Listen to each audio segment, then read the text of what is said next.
I kept seeing this everywhere. Temu FREE Gift Code working right now, and honestly, most of the time that just means nothing. Either the code is expired, or it technically works but you don't really get anything useful. So I decided to actually try it properly. At first I did what everyone does. Opened Temu, looked around, applied the code, and yeah, nothing special happened. Just felt like a normal shopping session. Then I noticed something. People who were getting results weren't starting the same way. And that's where it got interesting, so I tried it again, but differently. This time I didn't open Temu directly. I entered through the promotion first, then applied the code, and that's when it felt completely different. The free gift section actually showed up, not after waiting, not after trying multiple things, it was just there. That's the part nobody really explains. It's not just about finding a working code, it's about how you enter the system, because if you open Temu normally, you're just browsing. Nothing is triggered, but if you enter through the promotion, you're already inside something active. After that, I just followed what it showed me.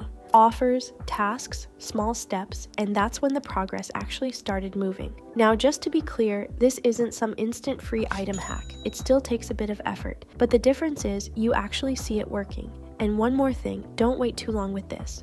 Codes like this don't stay active forever. That's usually why people miss them. Try it once the right way and tell me, did it show up for you or still nothing?